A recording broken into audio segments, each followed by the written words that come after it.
containing an attempt to recover and reconstitute the lost origins of the myths and mysteries, types and symbols, religion and language, with Egypt for the mouthpiece, and Africa as the birthplace.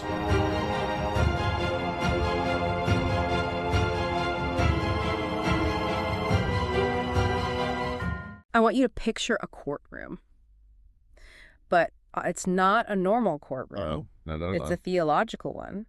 And the stakes are, well, frankly, they're the entire history of Western religion. It is a high-stakes trial, to say the least. A really high-stakes trial. In the prosecutor's seat, you have Rabbi Tovia Singer. He's a modern, aggressive, incredibly knowledgeable Orthodox Jewish polemicist. Oh, yeah, he's a force. And he is prosecuting the Apostle Paul for fraud, for identity theft, and for the malicious corruption of the Hebrew Bible. Singer doesn't pull any punches at all. He treats Paul not as a saint or even a misunderstood theologian, but as a crime scene. A crime scene, that's a great way to put it. Exactly. But then, and this is why we're here today for this deep dive, the doors to the courtroom burst open. Right. In walks a man from the 19th century, Gerald Massey. He's a poet, he's a self-taught Egyptologist, and he's carrying this massive stack of books about the Kamite wisdom, the mythology of ancient Egypt. Now he looks at both of them. He does. He looks at the prosecutor, Rabbi Singer, and the defendant, Paul, and he essentially says, you are both wrong because you're both arguing over stolen property.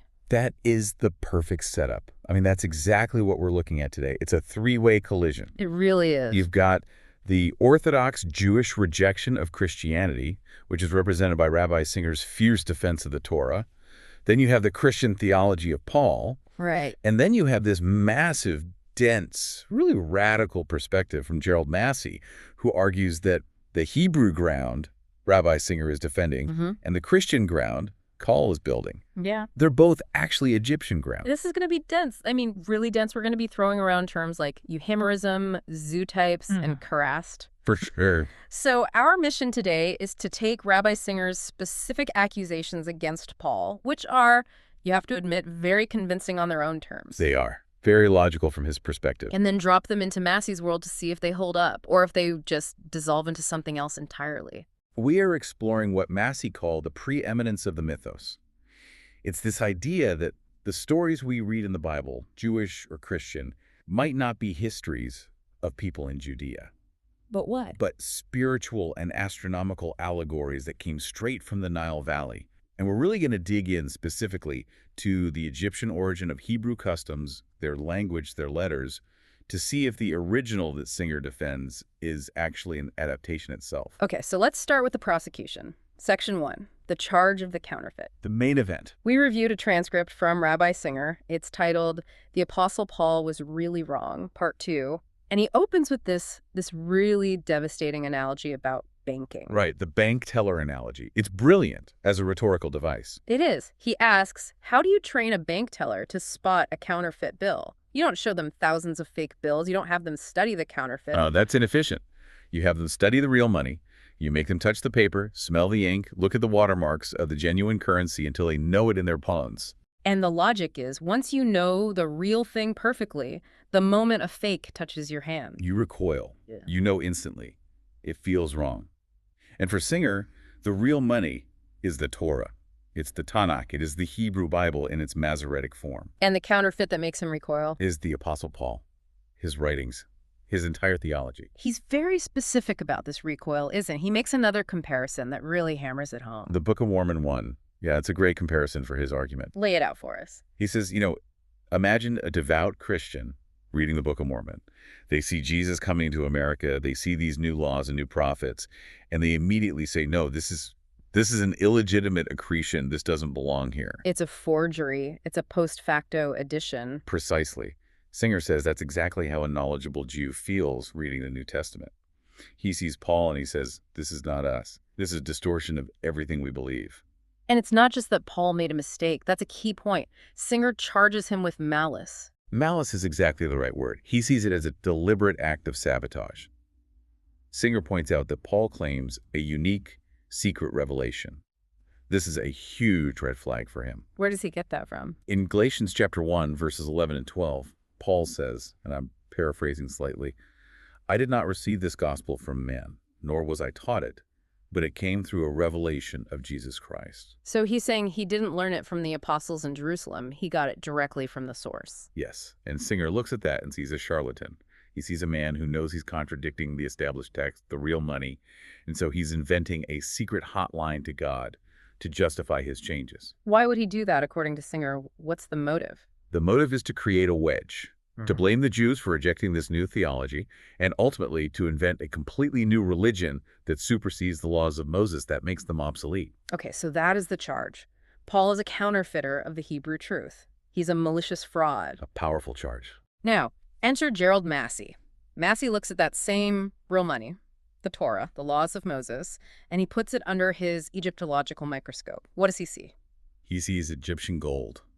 Gold that has been melted down and restamped with Hebrew letters. So when Singer says Paul is a counterfeit of Judaism, Massey would say Judaism is a localized, historicized adaptation of the Egyptian wisdom. And he brings receipts. He doesn't just make the claim. He starts with the very word Torah itself. Which means law or instruction in Hebrew. That's pretty straightforward, right? It is in Hebrew, but Massey traces the etymology back, way back. He traces it to the Egyptian word tiru. Tiru. Okay, what's a tiru? In Egyptian, tiru refers to a specific type of roll, a papyrus scroll. And even more specifically, it relates to the laws of Tehut. Okay.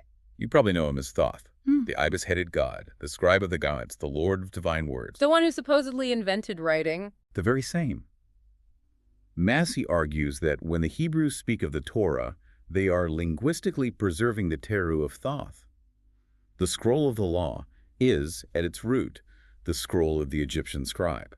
So the very concept of a divine law written on a scroll is an Egyptian mode of thought. That's Massey's argument, that the Semitic tribes adopted this from a much older, more established culture. That's a linguistic link, which is interesting, but what about the content? I mean, Singer would argue the law of Moses, the 10 Commandments in Exodus 20 and Deuteronomy 5 is totally unique, the ethical monotheism of Israel. And Massey contests that directly. He does a side-by-side comparison.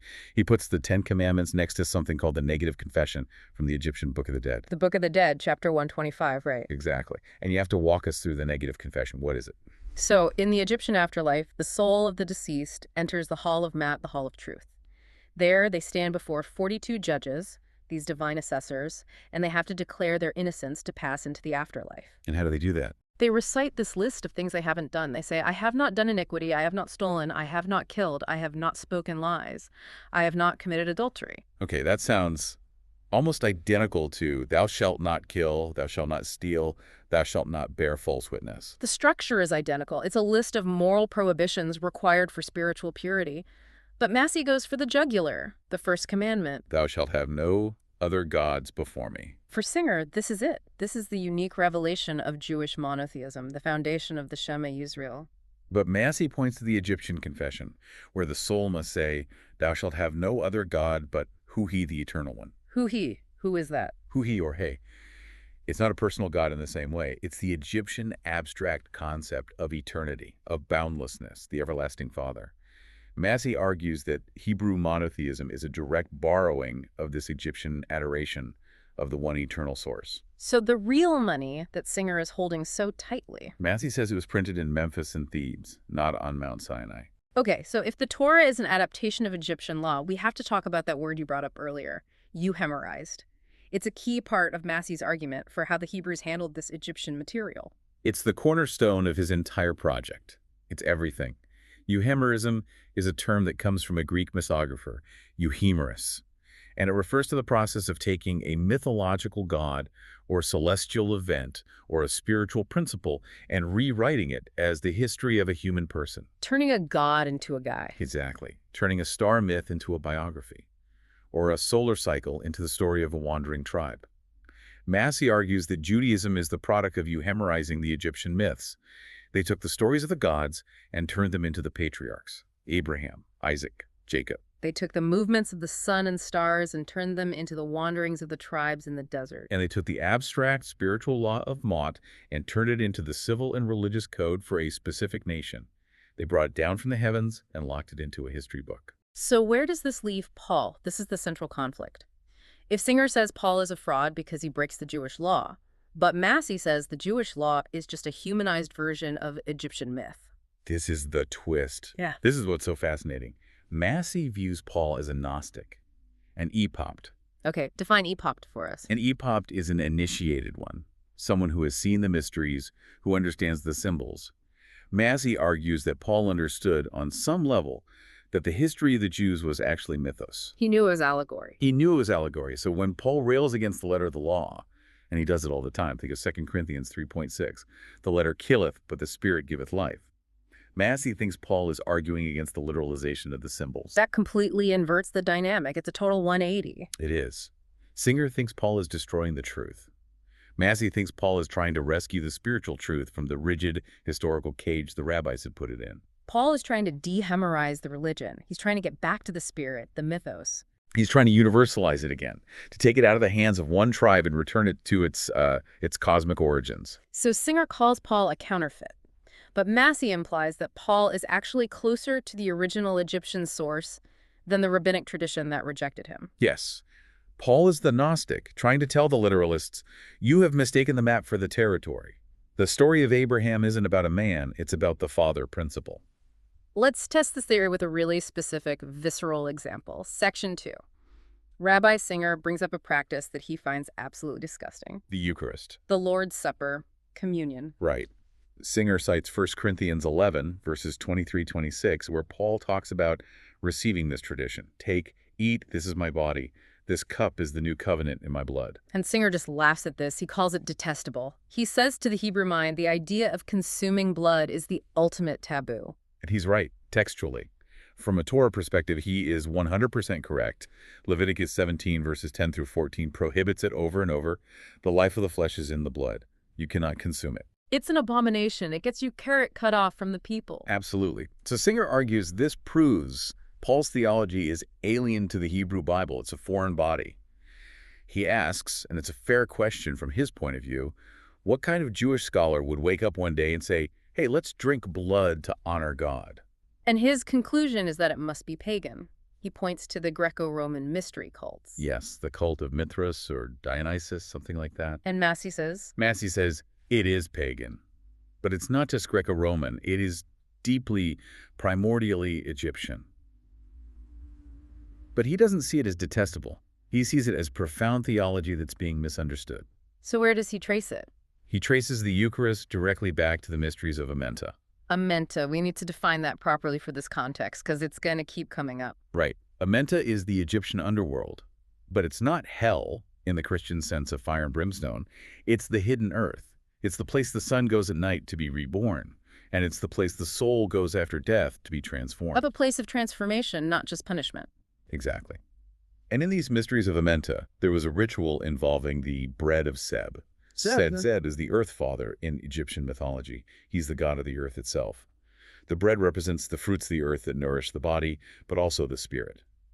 But the ritual went deeper. It involved a doctrine that Massey calls the transubstantiation of the mummy. That's a very Catholic word, transubstantiation, to apply to an Egyptian mummy. It fits perfectly, though. In the ritual, the deceased, who takes on the name of Osiris, symbolically eats the flesh of the god to gain immortality. They consume the divine to become divine. Which sounds a lot like cannibalism, which is what Singer is recoiling from. It does on the surface. But this is where Massey makes a crucial distinction. He talks about zootypes. Zootypes, animal symbols. Correct. The earliest Egyptian gods were represented by animals. Anubis the jackal, Horus the hawk, Sekhmet the lioness. In the primitive archaic cults, you might have literally eaten the totem animal to gain its power. But Massey explains that the figure of the sun, the figure of Horus, or as he was also called, Eu, was the first divinity to be consistently depicted in a human likeness. So as the theology evolved, the eating became symbolic. Precisely. It shifted from eating the physical totem to assimilating the word of truth, which in Egyptian was makero. When the initiate ate the sacred cake, or drank the red beer representing blood, they were not pretending to be cannibals. What were they doing? They were enacting a spiritual reality. They were saying, I am taking the nature of the divine Son into my own being. I am assimilating his truth. So Singer sees this sharp, unbridgeable break between Moses and Paul. He thinks Paul just invented this blood-drinking cult out of thin air or stole it from some random pagans. And Massey sees continuity, a deep, ancient continuity. He even points to the showbread in the Jewish temple, the lechem hapanim. The bread of the presence. Yes.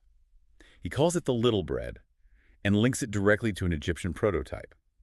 But he argues the Jews kept the outer symbol, the sacred bread, but they suppressed or forgot the inner meaning, which was communion with the dying and rising God. And Paul, in Massey's view, is reviving that inner meaning. He's revising the Assyrian root. He's bringing back the mystery that the real money of Judaism had scrubbed off the bill because it was too pagan, too symbolic. So the horror that Rabbi Singer feels is the natural reaction of the literalist to the symbolist. Exactly. If you read a metaphor literally, it often sounds insane, or in this case, disgusting. Paul is speaking the language of the mysteries. This is my body, which would have been perfectly understood by an Egyptian initiate. But to a Torah literalist like Singer, it just sounds like a grotesque violation of Levitical dietary law. This leads us right into the belly of the beast. Section 3, the biggest theological conflict of them all. The nature of God. The nature of God. Rabbi Singer attacks the I am statements of Jesus. Specifically, he goes to John 8.58, where Jesus tells the Pharisees, before Abraham was, I am. This is the I am heresy to Singer. For him, this is the ultimate violation of monotheism, the absolute red line. What's his textual basis for that? He quotes Deuteronomy 6.4, the core prayer of Judaism. Hear, O Israel, the Lord our God, the Lord is one, the Shema. He says the Hebrew Bible's concept of God is the Father, the singular, indivisible creator. So placing a mediator, a man, Jesus, between humanity and God. And having that man claim the divine name, the I am, from the burning bush in Exodus 3 for Singer. That is the definition of idolatry. He uses the golden calf analogy, right? He does. He says the Israelites made the calf because they wanted a visible intermediary, and God condemned it. Singer says Christianity with Jesus is just a more sophisticated golden calf. You don't need a middleman. You go straight to the Father. A very clear, logical argument from his standpoint. Absolutely. But Massey drops a philological bomb here. He analyzes that very phrase, I am. And this is where we need to get into the weeds of the language, because it's incredible. He does. He identifies it as the Egyptian formula, nuku-nuk.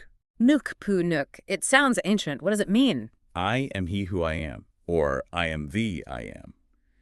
Massey provides evidence that this was a standard liturgical formula in Egyptian texts that predate the story of Moses and the burning bush by centuries. So the divine name revealed to Moses was already known on the Nile. According to Massey, yes.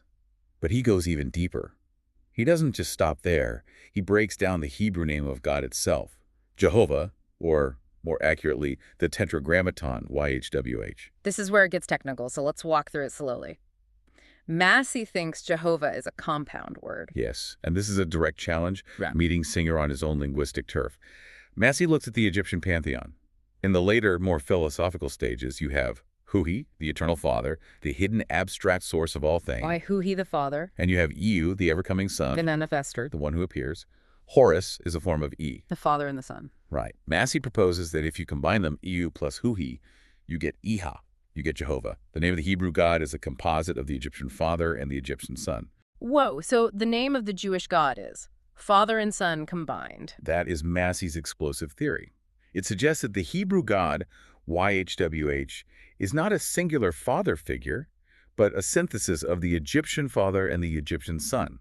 And this leads to his most mind-bending argument, which you asked about, the preeminence of the son. Right. We absolutely need to explore this idea that Christianity, or at least the theology of the Son, is actually older and takes priority over the Jewish theology of the Father. This just completely contradicts everything we're taught about linear religious history.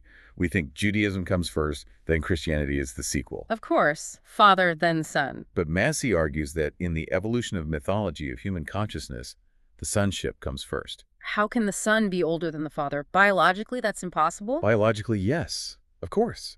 But mythologically, it makes perfect sense. Think about how primitive humans would have experienced the divine. They didn't start with an abstract philosophical concept of a hidden creator who exists outside of time and space. That's a very advanced idea. So what did they start with? They started with what they could see. The sun, the day, the moon at night, the return of the seasons in the spring, the things that manifest, that act, that come and go in a cycle. The manifester. Exactly, the manifester. In Egyptian myth, Horus, or EU, is the ever-coming sun. He is the solar force that manifests light every single morning. He appears first in the human experience. He is the first and most immediate revelation of the divine. So the concept of the hidden source, the Father who remains in the dark and sends the sun, was a later theological abstraction. It had to be. You experience the effect before you deduce the cause. You see the light before you theorize about the source of the light. The sun is the primary visible revelation. So the EU is the word, or the logos that speaks. The Father is the silence behind it. Beautifully put. Yeah. Yes, so when Jesus says in John 8:58, before Abraham was, I am, Matthew isn't reading that as a claim to be a 30-year-old man who is historically older than a patriarch from centuries before. That's the literalist reading. No, he is reading it as the voice of the EU, the voice of the sun principle itself. The solar force is speaking through the character of Jesus. Massey argues that Abraham is a type of the fatherhood, a figure who was created much later in the myth-making process when the Hebrews were euhemerizing these myths, turning them into a national history. But the IU, the I am, the manifester, is the primal, original divine force that has always existed in the mythos. Long before the Hebrew patriarchs were historicized, from what Massey claims were originally astronomical figures. So Singer says, you Christians invented this sonship to corrupt our pure fatherhood. And Massey says, no, the sonship is the root. You Hebrews buried the son in order to elevate the father into a singular national deity. Wow. So in this framework, the Christian theology isn't a later corruption of Judaism at all. It's a survival of the older Egyptian cult of Adamiyu, the father-son, which the Jews took out of Egypt but then literalized and politicized into a purely historical national religion. The Christian revelation is actually a return to the pre-Mosaic Egyptian gnosis. So effectively, the Christian mythos has priority over the Jewish history because it reflects the older, more universal astronomical truth. That is the core of Massey's work. He's flipping the entire timeline on its head. He calls it the priority of the sonship. Okay, let's keep applying this lens. Let's move to section 4, salvation, resurrection, and the nature of prophecy. Rabbi Singer makes a very strong and I think very compelling point that in the Hebrew Bible, salvation is physical. He's adamant about this, and if you just read the Tanakh, he has a ton of evidence. He says, look at the text, look at the Psalms. When David prays for salvation, Yeshua, he isn't asking to go to heaven when he dies. No, he's asking to be saved from the sword of Saul, from pestilence, from his enemies, from dying in a muddy ditch. It's about this life. Exactly. It's earthly, it's tangible. Singer points out that the Tanakh rarely mentions resurrection and almost never uses it as a threat or promise of the afterlife in the way Christianity does. And he critiques Paul for totally changing the meaning of salvation, for turning it into this abstract theological mechanism for saving your soul from hell or from spiritual death. He basically says Paul invented a problem original sin just so he could sell a solution, which was Jesus. Right. A solution to a problem Jews never knew they had. And Massey would say, you are right. The Hebrew text is physical. The salvation is earthly. But that's because they grounded the myth. They euhemerized it. Massey identifies the Hebrew Sheol, the pit, the grave, the underworld, as the Semitic version of the Egyptian Amenta. We are back to Amenta, the hidden land. We are always back to Amenta. In Egyptian theology, as we said, Amenta isn't just a dirt grave. It's a complex spiritual topography. It has gates, judges, trials. It's where the soul goes to be judged and purged before it can rise to the stars. Okay, so how does that connect to something like the Exodus? Massey argues that the biblical Exodus is not a history of people walking out of the geography of Egypt. It's a myth of the soul leaving Amenta, the place of darkness and bondage, to enter the light of the Promised Land. So Egypt in the Bible isn't the country, it's the underworld. It's the state of spiritual death. Let my people go is the soul's cry for liberation from the darkness of Amenta. So the prisoners of hope that the prophets talk about, like in Zechariah 9.11:12, I will set your prisoners free from the waterless pit. Massey says those are the manes. That's the Egyptian word for the souls of the dead. They are waiting in the pit, in Amenta, for Horus, the savior, the light bringer, to come and liberate them. This is the origin of the harrowing of hell doctrine in Christianity. And Paul's obsession with resurrection. In 1 Corinthians 15, he stakes everything on it. If Christ has not been raised, our preaching is useless, and so is your faith. It's pure, unadulterated Egyptian eschatology. Massey says the resurrection of the body isn't about your physical corpse getting up out of the dirt and walking around. What is it then? It's the raising of the mummy, the Karast. Karast. That Yeah. sounds extremely familiar. It should. Massey argues that the word Karast, which refers to the mummified body, the one that has been anointed and prepared for spiritual resurrection, is the linguistic root of Christos, of Christ. So the Christ is the anointed mummy. The Karast is the anointed one, prepared for eternal life. So when Paul talks about the dead rising, he's using the rich symbolic imagery of the Okarian mysteries, the raising of the spiritual body, the Sahu from the prepared mummy. And what about the third day? This is a major point of contention. Singer says the Hebrew Bible doesn't really support a third-day resurrection for the Messiah. He challenges Christians to find the verse. And they struggle. Christians usually point to Hosea 6.2, after 2 days he will revive us, on the third day he will raise us up. But Singer correctly argues that's about the nation of Israel, not an individual Messiah. So where does it come from? Massey says, stop looking in the book. Look at the sky. Look at the moon. Look at the sun. It's astronomical. It's purely astronomical. Massey explains the solar symbolism. The sun dies at the winter solstice. It reaches its lowest point, and for about 3 days, its position on the horizon doesn't seem to change. It's dead in the tomb. And then on the third day, it begins to rise again, promising longer days. And the moon does the same thing? The moon disappears for 3 nights. It's in the dark, the underworld. And then on the third night, the first sliver of the new moon reappears. The resurrection. Paul preserves the astronomical myth. Singer is looking for a historical prophecy in a text that Massey says was originally about the stars. Okay, this brings us to Paul's methods, section 5. Because Rabbi Singer doesn't just disagree with Paul's conclusions, he accuses Paul of doing something very specific and dishonest with Scripture. He calls it misappropriation. Supersessionism, or identity theft, really. Singer points to Romans chapter 9, verses 24 to 26. Paul is arguing that God is now calling both Jews and Gentiles. And to prove it, he quotes the prophet Hosea. And what's the problem with that? The problem is who Hosea was talking to.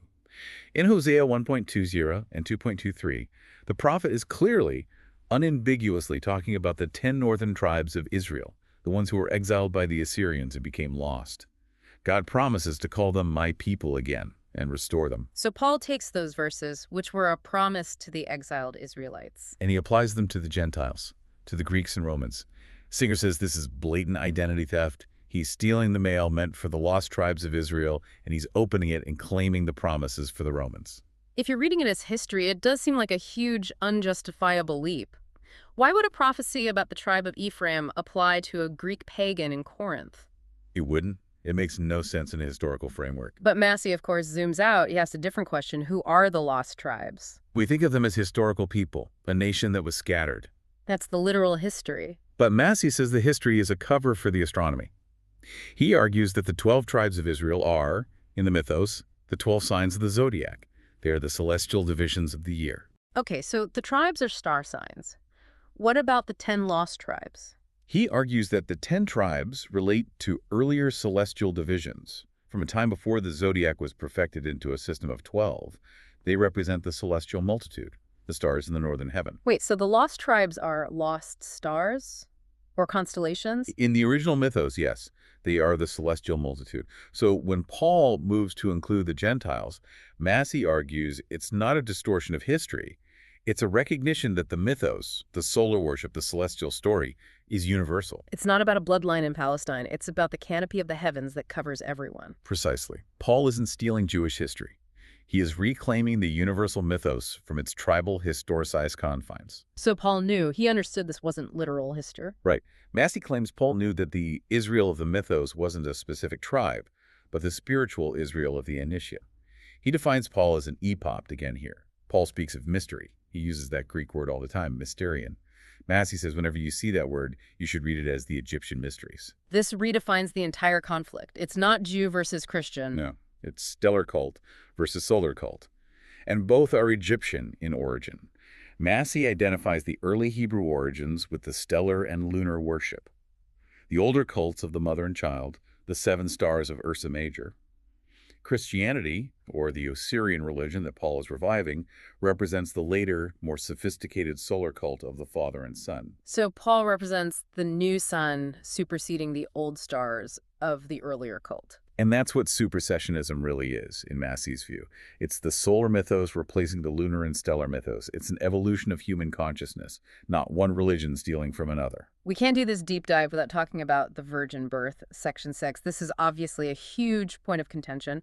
Rabbi Singer rejects the virgin birth. He points out the complete lack of it in the Hebrew Bible. And he's right. He'll point to the famous verse in Isaiah 7.1t, which Christians use as a prophecy. But he correctly notes that the Hebrew word alma just means young woman, not necessarily virgin. The Jews of that time were not expecting a virgin-born demigod. It's not part of their theology, so they see it as a pagan import. Exactly. And Massey says, you're right, it is a pagan import. Of course, the virgin birth isn't Hebrew, it's Egyptian. Here comes the Massey data dump. This is where he just connects all the dots. He starts with the name Mary. He links Mary to Mary. And Mary in Egyptian is? Mary is an Egyptian name for heaven, or love, and it's a title of the goddesses Isis and Neith, who were mothers of Horus in his different forms, the celestial mother. Okay, so Mary is Mary. What about Joseph? Massey links Joseph to Seb. Seb is the earth god we mentioned earlier with the bread. Yes, the same one. Seb is the earth father who fosters Horus. The divine child is born of the Virgin Mother Heaven and fostered by the earth father. But here is the absolute kicker. Go on. Seb has a title in Egyptian myth. He is the carpenter or the builder of the house of the gods. Wait a minute. Joseph is a carpenter Because Seb is the builder of the earth. Jesus is a carpenter's son because Horus was the son of Seb. Massey argues that the carpenter detail in the Gospels isn't a random biographical fact. It is mythological code. It identifies the characters as figures in the ancient Osirian drama. That's astounding. What about the rest of the family tree, the genealogies? Massey largely sees them as later attempts to historicize the myth, but he does discuss the double Horus. In the myths, you have Horus the child, who stays with his mother Isis in the reeds until he's about 12. And then you have Horus the adult, the anointed one, who emerges at age 30 to claim his throne. That mirrors the Luke narrative perfectly. Jesus is found in the temple at 12, showing his wisdom, and then he completely disappears until he begins his ministry at age 30. Exactly. Massey calls this the twin Jesus, the child of the Virgin Mother, representing matter or blood, and the Son of the Father, representing the Spirit that descends upon him at baptism. So Singer points out the silence of the Hebrew Bible on all these details, the virgin birth, the carpenter father, the life events, to prove they are fake history. And Massey says, I agree. They are fake history, but they are true myth. The Christians didn't steal these ideas from the Jews. They couldn't have. They took them directly from the source that the Jews themselves had suppressed or forgotten, the Egyptian Book of the Dead and the rituals of the Nile. So if we step back now and just look at this entire battlefield, it's dizzying. It really is. It is. On one side, you have Rabbi Singer fighting valiantly for the integrity of the Tanakh against what he sees as Paul's corruptions. He's defending the walls of the fortress. And then you have Gerald Massey standing outside, not even attacking the walls, but pointing at the foundation of the fortress itself and saying, do you see? Those bricks are stamped with hieroglyphs. It puts you, the listener, in a very strange position. Right. Because if you follow Singer's logic, Paul is a villain, a heretic. But if you follow Massey's evidence, Paul is arguably more authentic to the original spiritual source, Egypt, than the rabbinic tradition that rejected him for being inauthentic. Paul becomes the accidental or perhaps intentional Egyptian Gnostic. Paul isn't wrong in the way Singer thinks he is.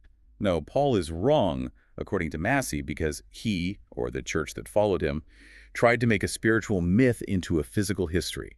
They euhemerized the story all over again. They took the cosmic Karast and turned it into a specific man in first century Galilee. They grounded the mythos in history, which was the same mistake the Hebrews made. But Singer is also wrong in Massey's eyes. Oh, absolutely, because the Jewish ground he so passionately defends, the Torah, the laws, the very name of God, is actually built on the ruins of Egyptian temples. So the whole conflict is a kind of civil war between two forgetful children of the same mother. That is the most provocative thought of all, isn't it? If the I Am is Egyptian and the Christ is the Egyptian Horus, then the epic, centuries-long battle between Judaism and Christianity it's a family feud. A fight over an inheritance they both claim fell from the sky, while Massey is standing there pointing at the Nile and saying, it came from there. It all came from there. So what does this all mean for us then? Why does this obscure 19th century Egyptologist matter in a modern theological debate? It matters because it forces us to question the very categories we use. We think of Judaism and Christianity as these distinct, opposing silos. But Massey suggests they're more like geological layers. the stellar layer, the lunar layer, the solar layer, all pressed on top of each other. So when we see conflicts like Singer versus Paul, we're really just seeing the friction between these deep, ancient, tectonic plates of human thought. Yes, and maybe, just maybe, the truth isn't found in arguing over the literal history of either side's story. The letter killeth, but the spirit giveth life. That's Paul, but Massey would add, the mythos giveth life. If we stop fighting over whether the stories are historically true, we might finally start understanding what they mean, psychologically and spiritually. And on that note, we really do encourage you to dig into the sources yourselves. Read Rabbi Singer's arguments. They are sharp, they're logical, and they are incredibly challenging. They will force you to defend what you believe. But then, if you're brave enough, crack open Massey's The Natural Genesis or Ancient Egypt, The Light of the World.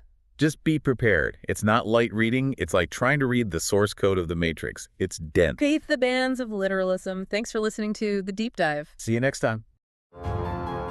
Containing an attempt to recover and reconstitute the lost origins of the myths and mysteries, types and symbols, religion and language,